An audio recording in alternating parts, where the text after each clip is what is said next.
Hey there! You're listening to Amplify Your Legacy. This podcast is packed with insights and strategies to turn your passion into something that endures for generations. So get comfortable, stay inspired, and let's jump into today's episode with your host, Sallana Brown. Welcome back to Amplify Your Legacy. I'm your host, Sallana Brown. This episode is brought to you by Home Club Capital, your nationwide private funding partner for your real estate investments. Learn more at homeclubcapital.com. I'm beyond excited and honored to introduce to you Gogo Skywalker Payne, an oral storyteller, well-being coach, healer, and founder of Proclaim Only What You Want Storytelling Circle. Her work is deeply rooted in ancestral wisdom, energetic healing, and radical storytelling that doesn't just reflect the past, it shapes the future. Gogo, thank you for talking to me today. Thank you for inviting me. Gogo, can you tell me a little bit more about yourself from your own words? Tell me what's lighting you up in this season of your life. Well, what I'm doing right now is the Proclaim Only What You Want Storytelling Circle. And I actually had my first one yesterday, and I'm really excited because, you can have a vision in your mind of how you think something's going to work. But when you're working with other people, you're never quite sure until you do. And I had my first circle online with a young woman who brought the people in. She had met me. She communicated with me from seeing me on LinkedIn. And we talked for about 2 hours on the phone. At the end of the talk, I told her I wanted to start these circles. And she said she'd love to do it with me. And so I had in my mind that because she's a young woman in her 30s or late 20s, I figured she'd have a group of young multicultural women. And instead, she had this unbelievably small, completely diverse group. It included men, different races, and women. And they actually have a commonality in belonging to another online group, which is good because the purpose of these circles is to work with people who have something in common or are part of a group or team. And so it worked so well. And what was interesting is the theme was community, which is what they had asked, community, consciousness, and creativity. And at the end of it, they were talking, even though these are people who've talked together and have spent time together online and shared conversations and shared devotionals. In this space that we created, focusing only on what they wanted, they had new stories that they told to each other, and they found new things they shared in common that they had never talked about before. And so what I want to do with these circles is to help improve or strengthen the communication, or if I could actually do if people wanted to do a specific project just to inspire creativity, because a storytelling circle is a container. And when I add a little bit of Reiki and energy to it, it becomes a real strong and nurturing container for all kinds of wonderful creative things to happen. Because once I share a story, people feel relaxed to share their stories. And then it just goes on from there. And I can connect and comment. And what was interesting to me and rewarding is that even though I didn't know any of these people, and quite a few of them, I had similar experiences or shared their feelings, even though we're totally different. And so that's the whole purpose of these circles, is focusing on what we really want, what we have and that brings out what we have in common. Because most people really want, if you get outside of our egos, most of us just want to have someone to love us. We want to, though there's some people who like to be alone, and that's fine. I mean, really, there are some people who do not like people. And I understand that, and there's nothing wrong with it. It's a whole, one thing about it, the circles, is being able to accept people where they are, accept their story. And if we're in the framework of story, and we live in a world now where everything is about story, from even TikTok, those are little stories, to movies. And I hate to say it, politics has become a story. It can't be taken, So, and if you look at things as a story, it takes a little stress off, especially if you look at stories you don't like. And if you like story, but in the circles, we're working on what we want, because the whole world is telling us, you can turn on the news, you can look on anything. Everybody's talking about what they don't want and what they don't like and how bad everything is. So when we get in these circles, talking about what we want, or telling stories about how we've got what we want, how we're moving towards what we want, and working on nurturing this practice and doing the practice with each other, because it's very difficult. It's very difficult. And since I've just started and I don't have any techniques, you actually learn how to tell your story and focus only on what you want, even though there's some things in it that you don't want, or some things that you might have to mention, but you don't dwell on them.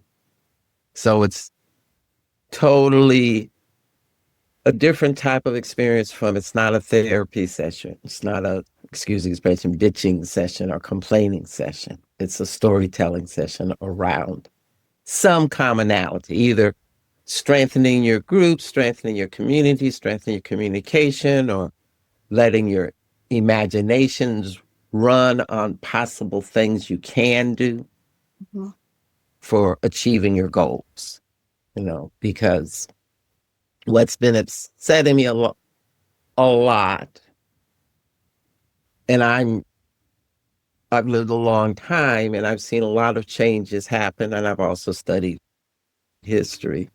So I don't feel like the world is ending at any time, till it starts exploding, or we get hit by comets, And so I think that it's important for people to be able to have that kind of understanding.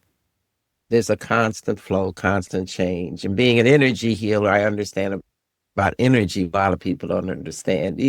All of this that's happening is energy. And if we start to generate more energy of the things people really want, which is, people want to be healthy, they want to be able to live where they want to live, they want to be loved. Most people want to be loved. Certainly. And want to be comfortable, We want to be, and with us, part of our problems are we really like being comfortable. We're Americans, we've been blessed to live more comfortably than most people in the world. A lot of other people. It's also, can lead to problems. So that's why if we start focusing on the real core things of what we really want and need, food, shelter, somebody love us. Everything else is ego and business. A lot of stuff that has been created is just business, and it's just ego. And if you, on a spiritual level, you can look at the world in all kinds of ways, spiritually or religiously, because it's a material world, and most of our problems are related to the material world. But when you tune into the energetic world, the spiritual world, then you start to look at things in a different way. Certainly. Because all energy cannot be created and it cannot be destroyed. And we are all part of that energy. Being able to use it is the challenge. Most of us don't, and it's very difficult because we get deconditioned and out of the energy we're born with. Because babies are born with everything, but with very soon society, culture, work, religion, all that stuff takes our energy away. Yes. And so that's what with the storytelling circle, it's designed to bring that energy back, to bring your creative energy forward, communicating what you really want, and then creating community or a project, but it's a forward moving type of circle. And I actually am talking to a group locally, and it's the first project I've done really since 2019 that I'm can do locally and online. In 2019 and 2020, during the racial uprisings, I was doing racial story healing circles. And they lasted for a hot second, as long as people's interest lasted in that issue. And so since then, and I tried different things, but when I started using Proclaim Only What You Want, I started saying this is something I can use to help people. And it's a storytelling circle that can embrace all kinds of people and topics without, creating confusion or chaos. Okay. Yeah, because it's designed for people who want to create a good world, a world of compassion and love and care. So I'm open to working with anybody, but if people don't like those words, they're not going to be oriented towards the circle. Love how you center storytelling, not just as a performance, but as medicine.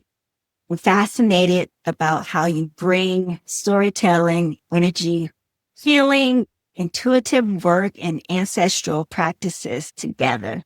You created something very unique, right? For all the entrepreneurs listening in right now, what's the most important lesson you've learned about being in business?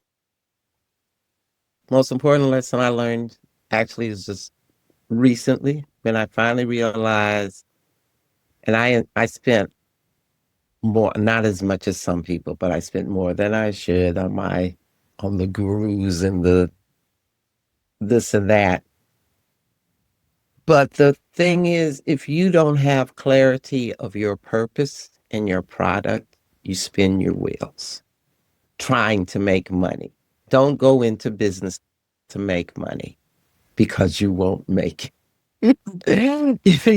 Go into business because you have something you feel so good about that you can sell it. You can give it away, but you have to make a living.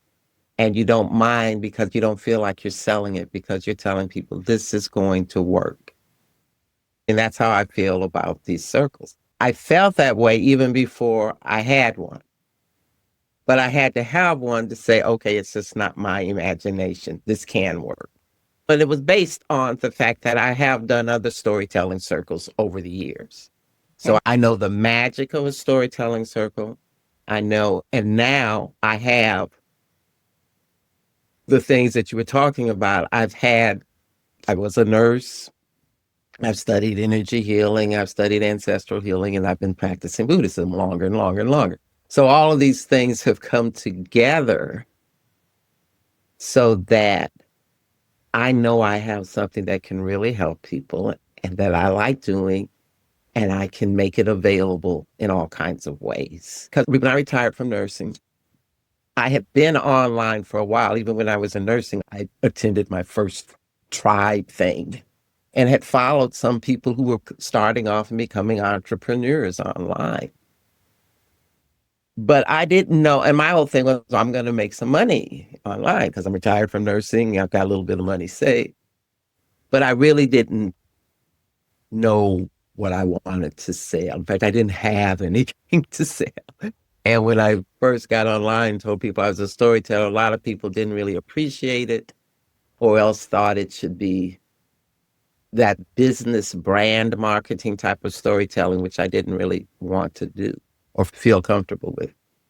And so I spun my wheels for a long time. I could say I was, as some people say, a serial entrepreneur, which, and some people actually go into a business, make money, get bored with it, sell it, and go into something else. Something else. When you're doing that, it's really more about you've mastered being able to make money, but you haven't really mastered being in business, because traditional businesses were lasted for people's lives. The whole investment in what's going on in business now is not like traditional business. And it's more a money game than a business, because a business is like a family. It takes time to develop and grow and sustain itself. And for a while, business was doing that. But now, particularly in a lot of service businesses, they've been bought out by people who don't understand the business and just want to make money. And that's happening in healthcare. I think it's affected housing to some degree, but particularly healthcare. All levels of healthcare have gotten sold. And I don't know if the people, when they sold them, knew that they were selling these things to people who are only concerned about business, although that's always been part of the problem with hospitals and medical care, because doctors and nurses care for patients, but they hire administrators who want to run a business and make money. Oh, yeah. So that's a whole, and for me, if you have any kind of spiritual orientation, there was conflict with being in business at time and what should I charge people? And you get caught up, a lot of people get caught up, oh, you're worth this much money and you should charge all this much money.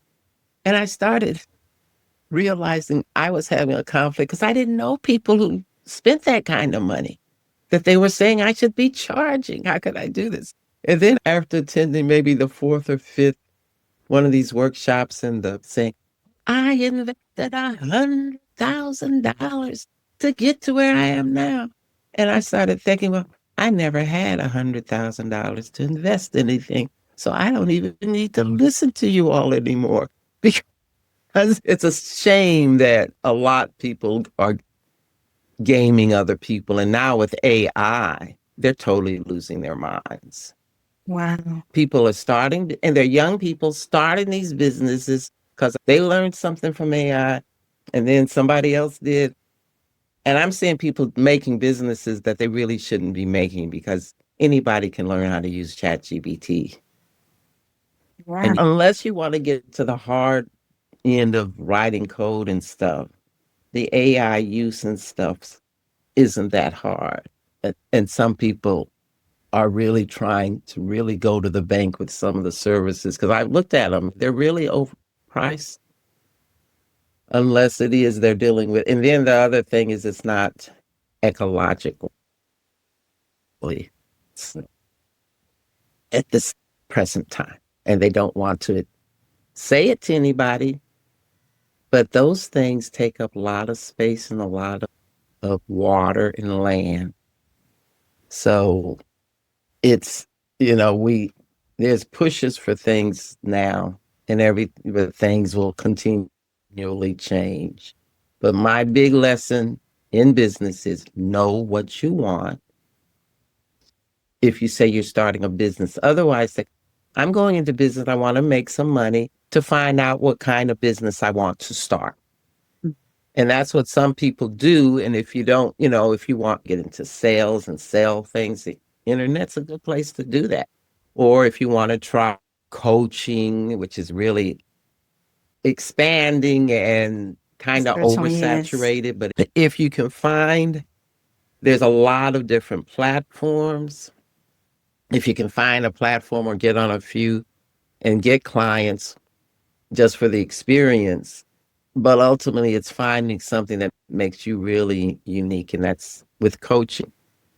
When they do talk about niching down, the only way you're going to really succeed, I think, is to niche down.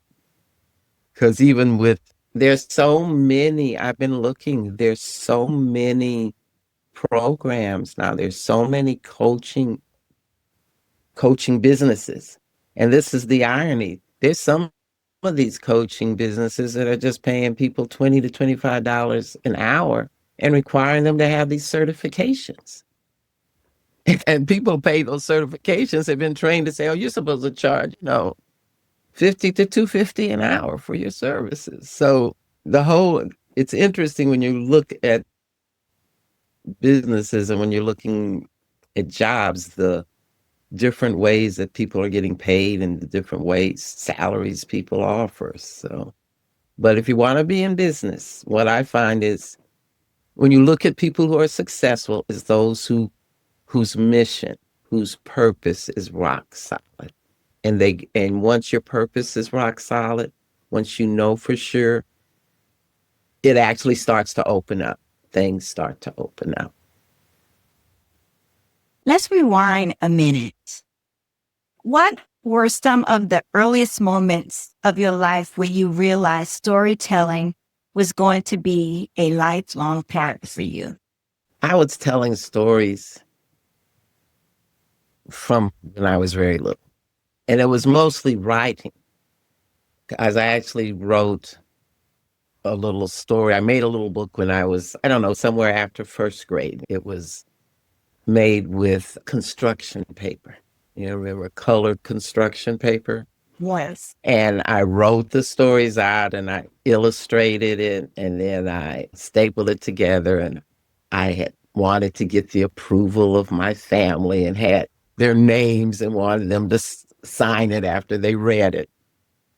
And I was like that for the rest of my life. Trying to get people to read my things. I started performing. I wanted to dance. And so I did original dancing. I went to school. I started off majoring in dance and drama and dropped out after the first semester because at the time I went to college, I got no support. I had no friends in the department. I had nobody on staff saying you just got to hang in. And theater and dance are not professions you go into by yourself. Okay. In terms of a school. No one to Although I did motivate you or perceive, push you. right. And I just didn't feel good. I didn't feel, I didn't have any friends. In fact, college was terrible for me. Because I did not have, you see on TV the stories of the college friends. In fact, Harlem, those girls all went to college together, No, didn't have any of that. I didn't realize it early in life. In fact, when I was a child, I wanted to be everything. Anytime I'd read a book, and I read books about women, so I wanted to be a pilot. I wanted to be a doctor. I wanted to be a journalist. But I was always writing. So actually, I didn't discover. And the thing is, I'm a natural storyteller because when people would ask me a question, I'd be telling them a story. If you ask me if I took a trip, I'm going to tell you about the whole trip. So when I was coming up, it worked out okay. But the older I've gotten, you start finding a lot of people, they just they're not really interested. They want the quick, short, answer. And it was actually when I went back to college. I didn't graduate from college when I first went to college. I dropped out. And it was over 20 years. I was in my 40s. And we were in Denver. And I went to, at that time, it was Denver Metropolitan College. Now it's Denver Metropolitan University. And my intention was to major in Spanish and get a teaching degree and teach. And I don't know why I wanted Spanish. But so I started and I got had a work study job. But anyhow, I was talking to people and someone started telling me about how badly teachers were getting treated by parents in Colorado and Denver, trying to please the parents and what they wanted. And so it didn't sound too appealing to me. So I started reconsidering. And then one day at the theater, I worked at this theater and it was in the Latino community. But I was working for the director of the program and she had a little brochure sheet of paper folded in half. And it was a Black woman telling stories. And it reminded, because I had done performance and done things, but what impressed me about it was where she had performed. And she'd performed at colleges and all kinds of places. And I thought that was really cool. And I mentioned it to the lady I was working with. And she said, well, I have this textbook on storytelling. You might want to read it. And the textbook was written by a woman named Norma Levo, who was a big lady in storytelling. And by the time I finished that book, I said, oh, I can do this. And I don't remember when or how I told my first story, but it was folk tales. And I began by telling folk tales. And I had so much fun. People enjoyed it. And I said, well, this is what I'm going to do, because it was better than the performance art for me that I had done. Because when I did my own poetry and my own dance, and I was always trying to please people, and I always felt like people didn't get it or something. But when I told folk tales, well, these aren't my stories, and they're fun to tell. And so I was actually able to create a degree because they didn't offer a storytelling degree. And I got a degree, and that's when I started storytelling. And actually, there's very few people who can make their living full-time as a storyteller. In fact, there's even fewer now than there were when I started over 20 years ago, because it's hard. And schools don't have that kind of discretionary money that they used to for supporting arts. And so most of the work I got was where I lived. So I did storytelling in Colorado, in Denver. They had a Black Arts Festival every year, which was really great. Then we moved to Iowa. After I got my degree, they had a touring artist team. When I first got there, we toured and went to different towns in Iowa. There was a group of artists, different genres. And I was an artist in the schools. And what I liked more was I became a humanities Iowa speaker telling stories from the Underground Railroad. And Iowa has, for being a small state, got tons of these little historic societies. And also it had places that had been part of Underground Railroad. And how I started doing that was, I don't know how I found out, but there was a man doing research on the Underground Railroad in Des Moines at the history, because they had this big history museum there. And he gave me access to some of his research.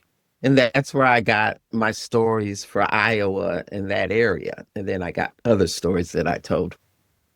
And so that was really fun, telling the Underground Railroad stories. I really liked that. And I liked working with kids is fun, but you never can make any money with kids. And there's certain limitations to what you can do with little kids for storytelling. And so I wasn't into traveling. So I did storytelling, but then I had a midlife crisis and I became a nurse. Because I was working part-time even when I was doing the storytelling in Iowa. I wasn't saving any money. I was over 50. And what happened, I lost the part-time job. He decided he didn't want my position, wanted another position, and didn't want to hire me for the other position. And so I ended up, at that time, they had a program where the employment office paid you to get a skill.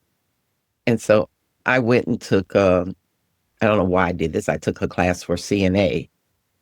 And I could never have done the work, but I passed. And then the man said, well, why are you going to be a CNA? You're smart. Why don't you go be a nurse? I said, I have the money. He said, well, we can help you out. So that's how I ended up going to nursing school. And my sister, who'd been a nurse forever, I thought, when I told her I was thinking about being a nurse, I thought she'd say, oh, you don't want to do that, or you can't do it. And she said, oh, you can do it. And then, proceeded to have, proclaiming what I want was never to be a nurse. and I survived it. And then the irony is that my sister tells me, after I'm in the middle of saying, why did I do this? Oh, I hated nursing. I said, well, why didn't you tell me that when I asked you? Instead of, so she wanted me to Instead of share encouraging in some you. of her suffering. Because she had two girls. I mean, she had a reason to suffer because she had to raise her girls. But I learned a lot, though. I learned a lot. It actually was interesting because it provided me the income to get online and get a good computer and start a blog. And actually, the first blog I started was a storytelling blog, and I actually posted recordings of stories. And so it was not, storytelling wasn't something that came to me as a child, but it was something that I was doing all along. And I see it now everywhere, and especially in terms of spirituality.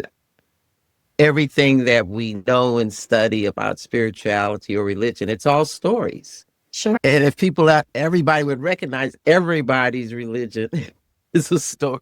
You can believe it or not, but not one is better than the other. What do you wish more people understood about the power of narrative and how it shapes our lives? That is what it is. Mm-hmm. That all of life is a story, and you actually have the power to shape that story. Unfortunately, that's not the message we get enough in life. We're always told, you got to do something else. You got to have this. But we're born with everything we need. Sure. If people are supported and loved coming up, it's easy to be able to create the story of your life that you want. But living in this material world, we have all these things that don't make it that easy. But the most important thing, I think, is to teach children stories and to teach them and show them these stories can change, and you can change your story. And whatever happened, it was a story. It happened. Your feelings got hurt, but it's a story. How can we change that story so it doesn't happen that way again? How can stories from your ancestors help you lead today? Well, if people start thinking about the ancestors, anybody's ancestors, their life was harder than your life today. It don't matter if you're rich, you're poor, white, black, blue. We, at this point, and particularly I'm talking about particularly us, just say Americans. But most people, if you're not living in a war-torn country, most people, even if you're still living in your own native land and haven't been touched too much by civilization, right now on Earth, people are living more comfortably in general, materially, than at any other time. It's an easy life. But we're here because our ancestors endured things we have not had to endure. We've had, we've had all kinds of things that are terrible. There's still terrible things happening with the environment, and we don't know what's going to happen. But our ancestors went through all of this. Every one of us has ancestors that go back to thousands and thousands of years, maybe even millions. So if we just, even on the most material level, if you don't have any kind of spiritual connection, even on a material level, the reason you exist is because millions of people in your genealogy existed and went through stuff you've never had to go through. Certainly. That's a reason just to be thankful.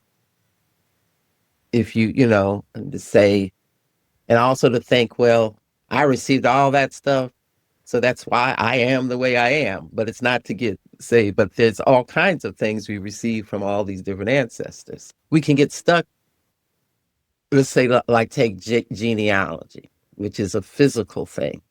Even though it's small, it's still a physical thing. And there's a lot of people who want to get stuck in saying, well, your genealogy makes you. But no, it's not just your genealogy, because there's a physical aspect you get from your ancestors. There's the energetic or spiritual aspect. And then there's the cultural aspect from your families and the culture. Not acknowledging your ancestors, all of them, and being honest is a disservice to yourself and to others. And that's part of the problem with this country and what's going on actually right now. There's some things going on right now that are totally insane. People have to acknowledge. You see, this is the thing. And this is something a lot of people don't think about or understand. I am 74 years old. But it was just this year, just a few months ago, that I realized that when I was a little 3-year-old girl and told my mama, I want to go to this dance school that I saw advertised on TV. And she said I couldn't go because it's for white girls. And I looked at my brown-skinned mom and looked at myself and I said, I'm white. But I didn't think, not thinking that, and I didn't want to be white, but it was like a 3-year-old response. But what was worse is that seed that has been inside of me all of my life. And even though I have achieved a lot of things, that had always been at the back of my mind. And I had a relatively good life. I knew I was smart, and I know I had freedom of choice in a lot of the things I've done in my life. A lot of people have not been so fortunate. Not only whether it's a racial thing or a physical thing, people can get held back by things from our ancestors because we haven't dealt with them. We haven't healed the wounds of our ancestors. And until we heal those wounds, we can't heal ourselves. Totally. And actually, one of the transformative point in my life, which I often forget about, was an ancestral healing with my teacher. Well, actually, it wasn't even with my teacher. It was one of the ladies in my class, and we were exchanging healings. And she gave me that healing. Is that something that you all do in your storytelling circle as well? If I would do a healing, it would be set up as a healing. I was doing healings for a while, but for ancestral healing, what I realized was for an ancestral healing to be effective, people have to be prepared for it. You can't, because I was actually offering it to people online, and I started to see by the way people responded, people who had been involved either in a spiritual or religious tradition or practices were more receptive than people who did nothing or had nothing. And so I don't do that. What happened in that healing, and we had a few, and the thing is, it's just not one healing. We had several, and you usually need a series of healings.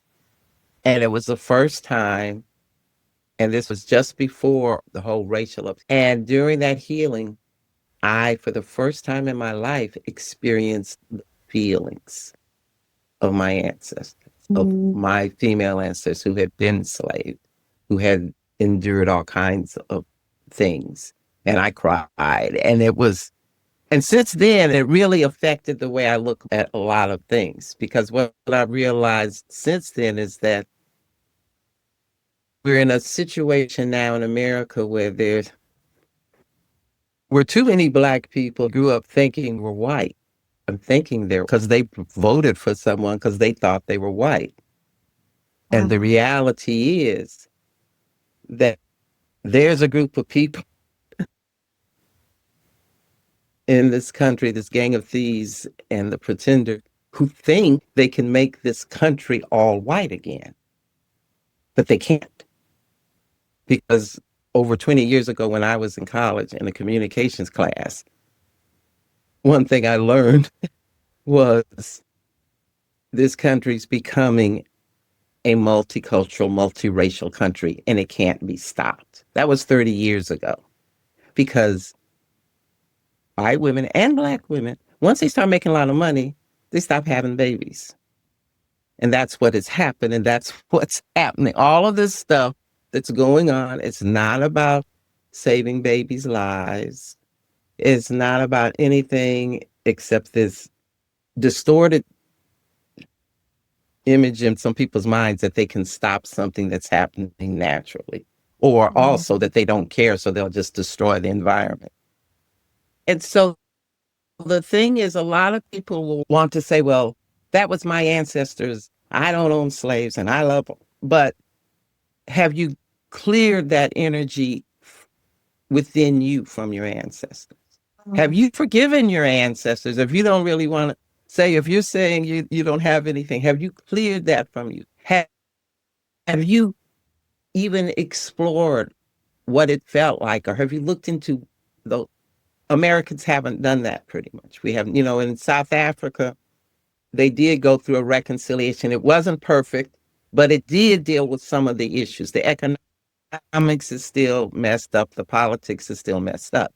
But at least they addressed issues to this day this country hasn't addressed, not only for Black people, but also for the indigenous Native Americans.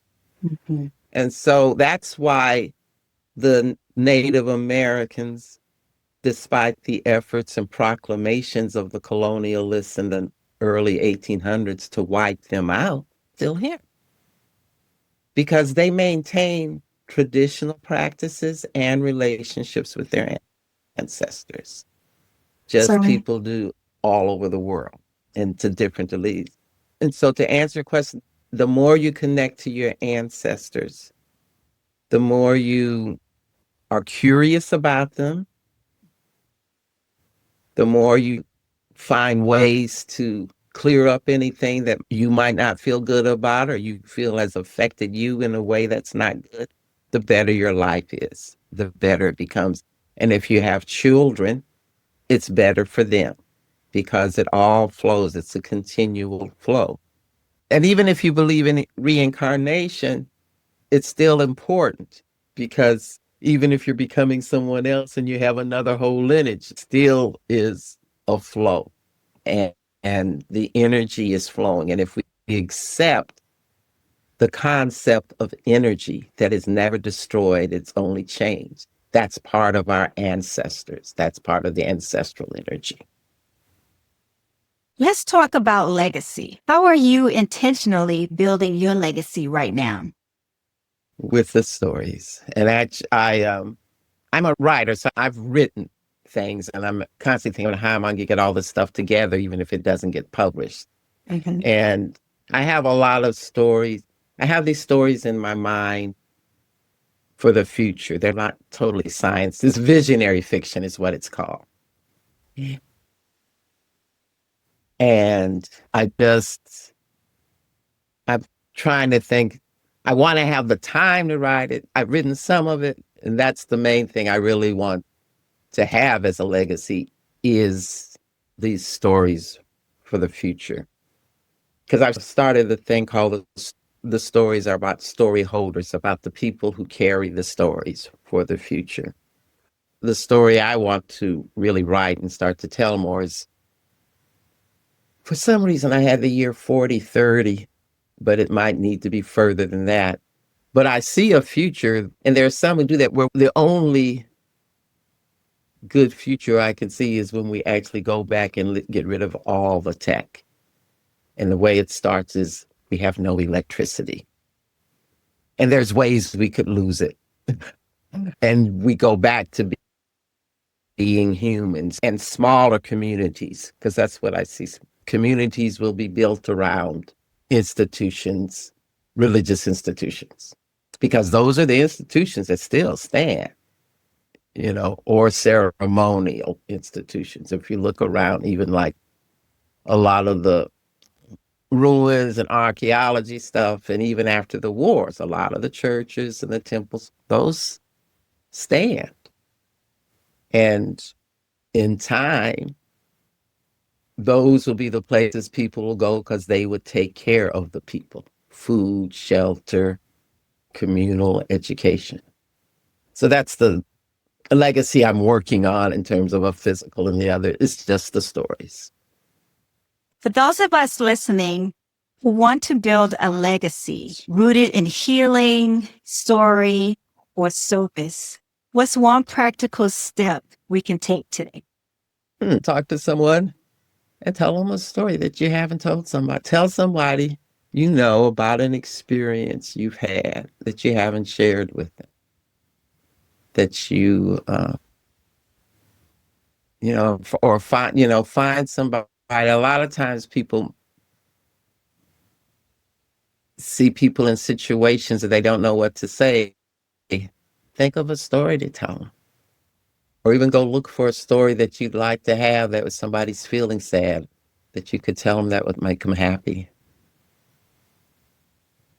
And if you have problems thinking of stories, pick up a book of stories, because you can actually Google stories. You can Google You can find so many folk tales on the internet. Just Google folk tales if you want to find a story. If you want to find a story, if you have a child and your child loses his pet, it dies or it disappears, and especially if you're not good at telling stories, find some stories. Think about the stories you have, and tell your children stories too, because that's a great way. I'm talking about from the babies on. Once they start listening, you can start telling them stories, and it builds up, and they can have a legacy. Just from their family. They start learning stories from babyhood. What legacy do you hope leave for future generations? I hope it will grow and result in people taking action in terms of institutions and feel that it helps them to move forward and to stay moving forward. As a healer and guide, how do you stay grounded while helping other people? Oh, I do daily practices. I'm a Buddhist, so I have daily Buddhist practices. And sometimes it might just be 5 minutes.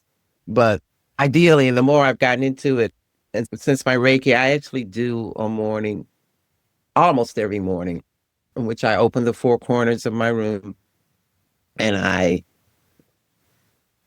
strengthen my fingers with the Reiki symbols, and I say the Reiki prayer. It's not really a prayer, but it is. And then I do my spiritual practice. And then I've got all kinds of crystals around me and essential oils and jewelry. So yeah, I do anything that you can do to protect yourself. I do it. I tell people, do it. And I think of thoughts. But anything people tell you, I'm not talking about spending tons of money to protect yourself. But if people say it's a mantra that's protected me and you like it, use it. Obsidian is not expensive. It is a very strong protective stone, which I keep around me, and I found some others. The stones do work. They do protect you, and protecting yourself through your aura and cleansing with your chakras. I do that too. I do a whole visualization for getting rid of energy I don't want, literally getting it out of my body, and then pulling in energy from the cosmos after I've done my Reiki, and pulling in golden energy to protect me. And so you can protect yourself. People, you can. And the more you work at it, the better it becomes. This has been an absolute blessing, Gogo. Your voice, your story, your mission is all so deeply needed in this world today. Before we close out, how can people find you, learn more about your storytelling circles, and connect with your work right now? Well, the easiest is to send an email to Gogo at vibrantvelvetvoice.net. Or if you just put into your search, proclaim only what you want, storytelling circle, that should bring up my Substack link and a link to my web page. It's a Notion page. And then, and though you can subscribe to my Substack and on the Proclaim page, there's actually links to setting an appointment with me. But if you email me, we could get in touch too. That's a wrap for this episode of Amplify Your Legacy. Remember, your story isn't something you carry, it's something you create. And as Gogo so beautifully reminds us, when we proclaim only what we want, we begin to live the story our soul came here to tell. Be sure to share one takeaway from this episode in the comments, and most importantly, pass it on to someone who needs a reminder of their power to shape their own story. Bye-bye for now. That's all for this episode of Amplify Your Legacy. A huge thank you for listening in today. I hope today's conversation has sparked some reflection on your own legacy. Let's keep the conversation going. Connect with me on LinkedIn or Instagram at Sallana Brown. And visit sallanabrown.com for more resources on growing and preserving your legacy. Be sure to leave a rating or review. It helps others discover the show. And don't forget to subscribe to the podcast so you don't miss out on future episodes packed with inspiration and actionable strategies. Until next time, keep amplifying your legacy.